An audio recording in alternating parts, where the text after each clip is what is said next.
Oi pessoal, e aí, vamos dar continuidade à leitura do livro Uma Vida com Propósitos e estamos no dia número 29, aceitando sua missão. Efésios capítulo 2, versículo 10. Foi o próprio Deus quem fez de nós o que somos e nos deu uma vida nova da parte de Cristo Jesus. E muitos séculos atrás, Ele planejou que gastássemos essa vida em auxiliar aos outros. João 17,4. Eu te glorificarei na terra, ao cumprir até o último detalhe tudo o que me mandastes fazer. Você foi posto no mundo para fazer uma contribuição. Você não foi criado apenas para consumir recursos, comer, respirar e ocupar espaço. Deus o criou para que sua vida fizesse diferença. Apesar de muitos livros de sucesso oferecerem conselhos sobre como extrair o máximo da vida, não foi para isso que Deus fez você. Você foi criado para acrescentar alguma coisa à vida neste mundo, não apenas para usufruir. Deus quer que você retribua com algo. Esse é o quarto propósito de Deus para a sua vida, denominado ministério ou serviço. A Bíblia fornece os detalhes. Você foi criado para servir a Deus. A Bíblia diz: Ele nos criou para que fizéssemos as boas obras que Ele já havia preparado para nós. Efésios capítulo 2, versículo 10. Essas boas obras são o seu serviço. Sempre que você serve alguém, de alguma forma, está na verdade servindo a Deus. Mateus 25, dos versos 34 a 45, Efésios 6 e 7, Colossenses 23 e 24. E cumprindo um de seus propósitos. Nos dois próximos capítulos, você verá como Deus cuidadosamente o formou para esse propósito. O que Deus disse a Jeremias vale para você também. Antes de o formar no útero da sua mãe, eu o escolhi. Antes que você nascesse, eu separei para uma obra especial. Jeremias 1:5. Você foi posto neste mundo para uma missão especial. Você foi salvo para servir a Deus. A Bíblia diz: foi Ele quem nos salvou e nos escolheu para o seu santo trabalho. Não porque merecêssemos, mas porque esse era o seu plano. 2 Timóteo capítulo 1, versículo 9. Deus o redimiu. Assim você pode realizar a obra santa de Deus. Você não foi salvo pelo serviço, mas para o serviço. No reino de Deus há um lugar, um propósito, um papel e uma função a cumprir. Isso dá à sua vida enorme importância e valor. Comprar nossa salvação custou Jesus a própria vida. A Bíblia nos faz recordar. Deus pagou um alto preço por vocês. Portanto, usem seus corpos para honrar a Deus. 1 Coríntios 6:20. Não servirmos a Deus movido por culpa, medo ou mesmo obrigação, mas pela alegria e profunda gratidão pelo que Ele fez por nós. Devemos-lhes a vida. Pela salvação, nosso passado foi perdoado, nosso presente ganhou sentido e nosso futuro estará garantido. À luz dessas incríveis vantagens, Paulo conclui: por causa da grande misericórdia divina, peço que vocês se ofereçam completamente a Deus como um sacrifício vivo, dedicado ao seu serviço. Romanos capítulo 12, versículo 1. O apóstolo João ensina que nossos préstimos amorosos às outras pessoas demonstram que somos verdadeiramente salvos.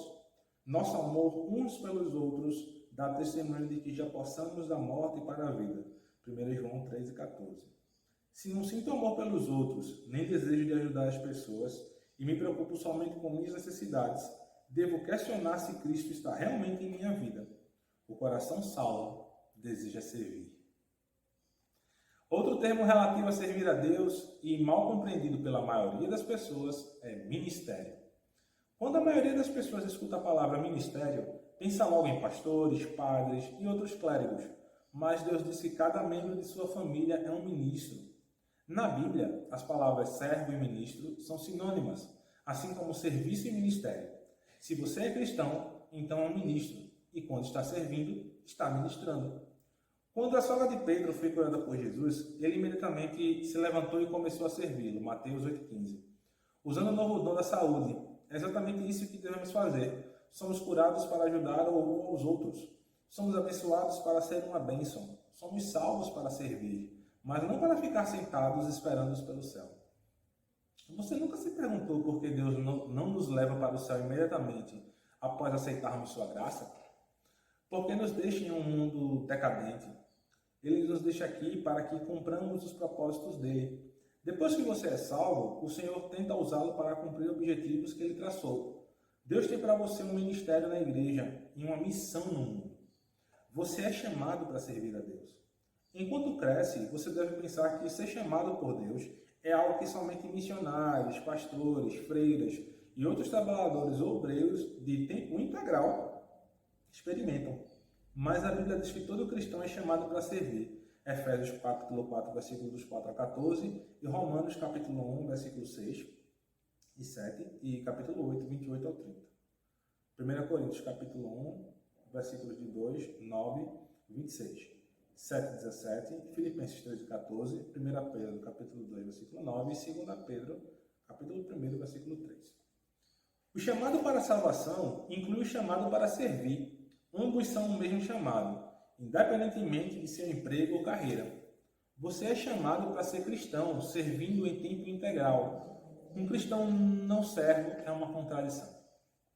A Bíblia diz: Deus nos salvou e nos chamou para sermos o seu povo. Não foi por causa de que temos feito, mas porque este era o seu plano e por causa da sua graça. 2 Timóteo 1,9. Pedro acrescenta: vocês foram escolhidos para falar acerca das excelentes qualidades de Deus que o chamou. 1 Pedro 2,9. Sempre que faz uso das habilidades que Deus lhe concedeu para ajudar os outros, você está cumprindo o seu chamado. A Bíblia diz: vocês agora pertencem a Ele para viver uma vida útil no serviço de Deus. Romanos 7,4. Quanto do seu tempo vem sendo utilizado no serviço de Deus? Em algumas igrejas na China, dão-se as boas-vindas aos novos convertidos, dizendo: Jesus agora tem um novo par de olhos para ver, de ouvidos para escutar, de mãos para ajudar e um novo coração para amar os outros. Uma razão pela qual você precisa estar vinculado a uma igreja é o cumprimento de seu chamado para servir outros fiéis de maneira prática. A Bíblia diz: todos vocês reunidos são o corpo de Cristo, e cada um de vocês é um membro separado e necessário desse corpo. 1 Coríntios 12, 27.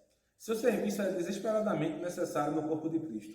Basta perguntar em qualquer igreja local. Cada um de nós tem um papel a desempenhar, e cada função é importante. Não existe serviço pequeno para Deus. Todos são importantes. De igual modo, não existem ministérios insignificantes na igreja. Alguns são visíveis e outros são desempenhados nos bastidores, mas todos são importantes. Ministérios pequenos ou velados podem fazer grande diferença.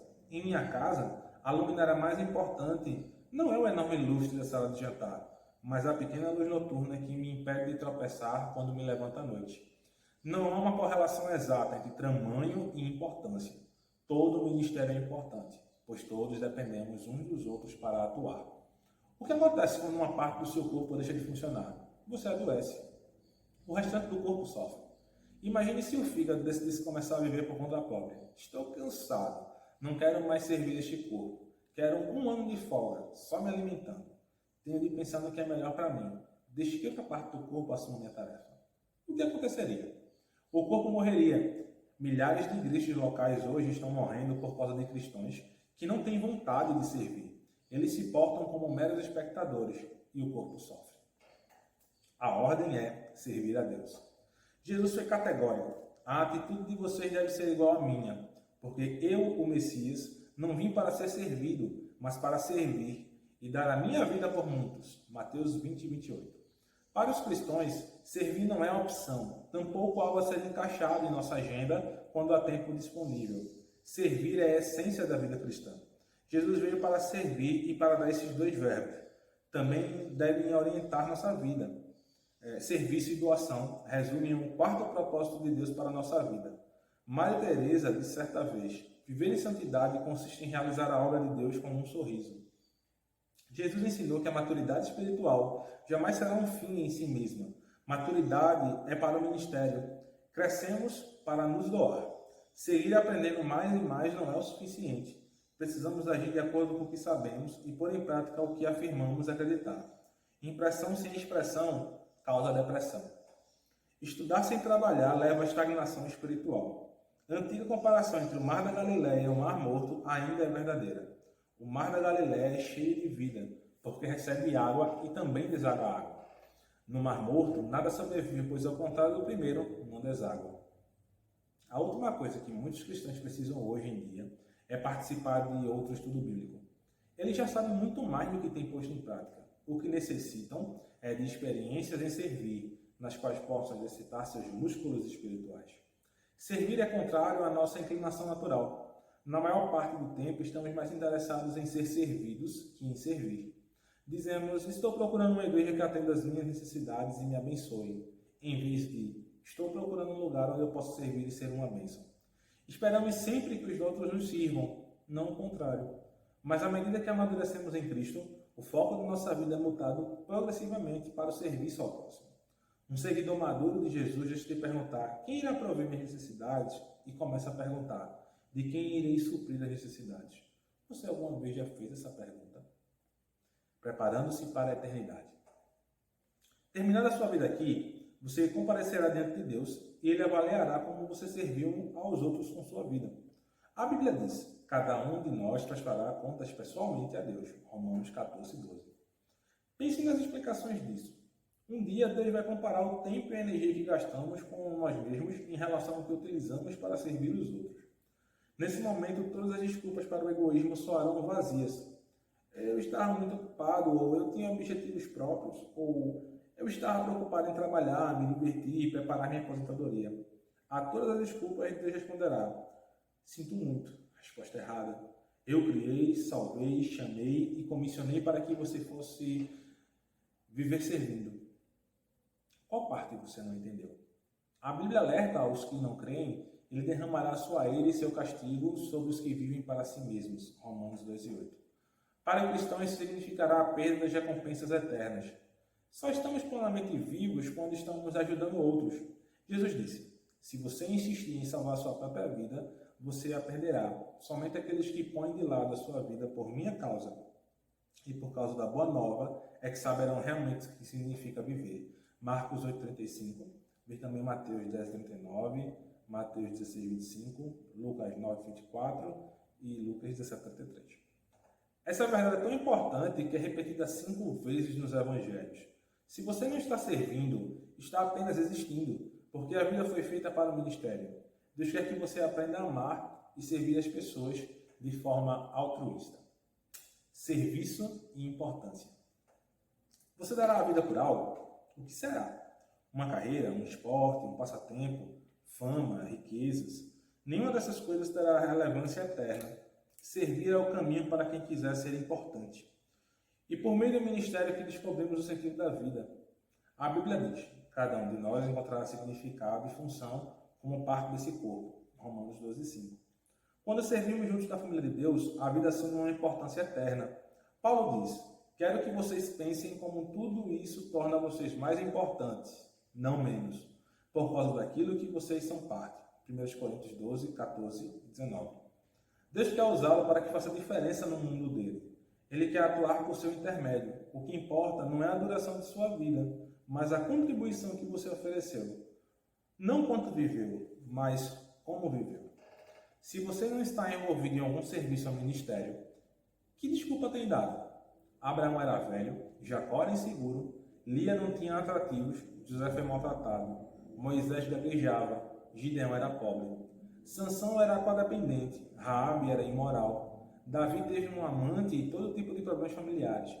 Elias tinha tendências suicidas, Jeremias era depressivo, Jonas era relutante, Noemi era viúva, João Batista era no mínimo excêntrico, Pedro era impulsivo e temperamental, Marta se preocupava demais, a samaritana teve vários casamentos fracassados, Zaqueu era indesejado, Tomé tinha dúvidas, Paulo tinha saúde fraca e Timóteo era tímido. Aí está uma boa variedade de pessoas desajustadas, mas Deus usou cada uma delas em sua obra. Ele também o usará, se você parar de apresentar desculpas. É isso aí, pessoal. Até logo.